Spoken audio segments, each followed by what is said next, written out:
تعرفوا ان كلمة بحبك دي سلاح ذو حدين، خاصة لما بنيجي نستخدمها مع الاطفال اولادنا عامة. مرة كنت بتكلم مع انس وبقول له تعرف يا نوسي ان انا بحبك قوي، فقال لي لما ايه؟ قلت له مش لما حاجة. قال لي يعني لو عملت ايه؟ قلت له لا يا حبيبي، من غير ما تعمل حاجة. انا اصلا بحبك اول ما عرفت ان انا كنت حامل فيك، من قبل ما اشوفك ومن قبل ما اعرف انت ولد ولا بنت، ومن قبل ما اتعامل معاك، ومن قبل حتى ما اعرف عنك اي حاجة. حاولت اوصل له يعني ان كلمه بحبك دي انا فعلا بحبك، انا مش بقول لك كده عشان تعمل حاجه او لما عملت حاجه. في شويه حاجات كده وحبشتكنات للكلمه دي والمردودها على الطفل، تعالوا ناخد بالنا منها شويه. اول حاجه لما تيجي تقول لطفل ان انا بحبك، حاذر ان يكون الطفل ده من الاطفال المنطويين او اللي بيكسفوا او الخجولين، لانك لو جيت قلت له بحبك قدام اصحابه هيحس ان لا، انا مش عايز الكلمه دي، هتحرجه هتضايقه، ومش هيحس ان الكلمه دي بتفيده او بتفرحه زي ما تقولها له لو بينك وبينه. لاحظ الاول وشوف شخصيه طفلك قبل ما تقولها له على الملأ. في كده امهات واباء لما بيجوا يحبوا يقولوا للطفل ان هو عمل سلوك غلط، ما بيحبوش يقولها له مباشره، فيقولوا له ايه؟ تعرف يا حبيبي انا بحبك، بس لو شلت مثلا، لو هو مثلا بيعمل اي حاجه او الاوضه بتاعته مش نظيفه، فييجوا يقولوا له تعرف يا حبيبي انا بحبك، بس لو روقت الاوضه هحبك اكتر. انت عملت مشكله كبيره هنا، انت بتقترن حبك او بتعمل شرط لحبك ليه انه يروق اوضته، لو روق اوضته هتحبه اكتر. لا لا لا، انت بتحبه عشان هو ابنك، عشان هو حبيبك، علشان كويس وحش شاطر بليد ذكي غبي، هو انت بتحبه كمجمل.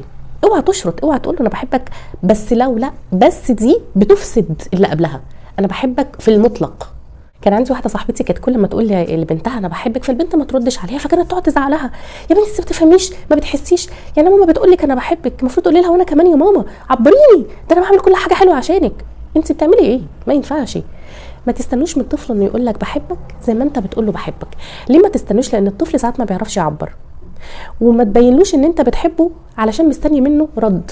لا، انا بحبك عشان انا بحبك.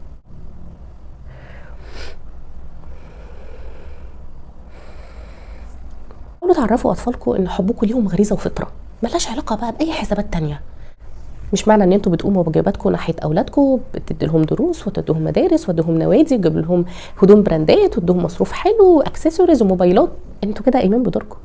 انتوا عارفين الطفل ما بيحسش بان انتوا بتحبوه بالطريقه دي، لا، هو شايف ان انتوا بتهتموا بيه وبتصرفوا عليه، بتقوموا بواجبكم. بس فكره ان انتوا تنطقوا الكلمه ده اللي بيأثر في الطفل فعلا. الطفل محتاج انه يسمع كلمه بحبك بودنه، انه يسمعها ككلام مش مجرد افعال بس. كان في كلاينت عندي دايما بتستغرب نفسها لما تقولي انا مش بعرف اقول لابني انا بحبك. حاولت كتير والله يا رنا، حاولت، مش عارفه الكلمه مش عارفه تطلع، ولو طلعت كده ببقى على استحياء كده وحسها مسخه ملهاش لازمه.